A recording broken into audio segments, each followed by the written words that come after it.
outrage over the city's response to those wildfires continues to grow. NewsNation has now obtained a letter from top Los Angeles Fire Department officials demanding that the department's chief step down. So let's bring in investigative reporter Rich McHugh live for us in Los Angeles following all of this. So Rich, leaders within the fire department are saying their chief needs to resign. Yeah, this is an absolutely scathing 5-page letter, Nichole, from chiefs, present and former, and they've collectively come forward to say a bunch of things. Number one, her mismanagement of this fire was terrible. Number one, they call out specifically DEI practices that she has favored instead of protecting the city. But I want to read their quotes. There is no doubt among all of us that if you had done things right and prepared the LAFD for an incident of this magnitude, fatalities would have been reduced and property would have been saved. All the preventative systems and mechanisms that we have put into place in the past were non-existent at the Palisades fire. We attribute this to you and your command staff's lack of experience, arrogance, inability to lead and manage the LAFD, both in emergency and non-emergency times, and the recent retirement of over 125 senior commanders. They call for her retirement. Now, I spoke with John Knox. He's a 23-year veteran of the LAFD. He refused to take a COVID shot and, along with hundreds of others, was relieved of duty. Here's what he had to say. I think in describing this, probably the best way I can is a complete and utter lack of leadership.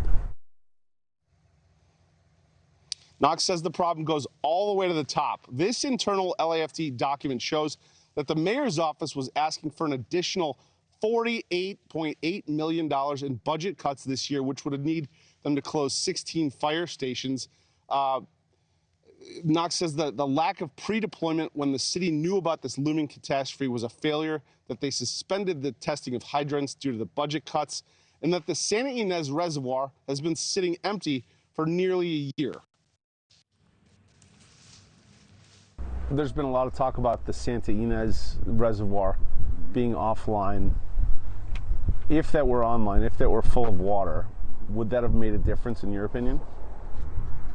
I would think so. It's 117 million gallons of water, and there's, I believe, 3 or 4 tanks up there also that are 1 million gallons apiece if they pump it, out of the reservoir to those holding tanks.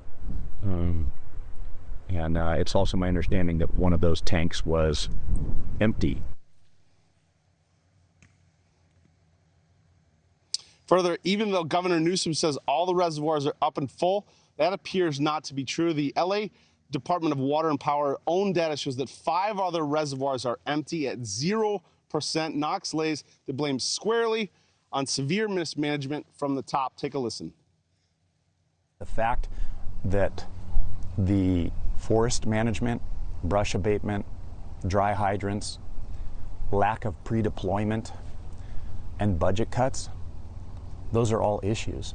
The fact that there's no water in the reservoirs, that's an issue. To me, it's complete and utter mismanagement. I don't see any other option in it. And everybody wants to point fingers right now at everyone else, but I think everyone needs to take responsibility for their specific department, and the mayor definitely needs to be held accountable because it's her city. And if she's not managing it appropriately, she should resign. As you can see over my shoulder, Nichole, the Santa Ynez Reservoir clearly empty, obviously very empty. Residents of here in the Palisades, businesses have a lawsuit against the city of Los Angeles and the Department of Water and Power. Nichole? All right, Rich McHugh live for us there in California. Thank you. Thanks for watching. Go to joinnn.com to find NewsNation on your screen. And don't forget to click the red subscribe button below to get more of NewsNation's fact-driven, unbiased coverage.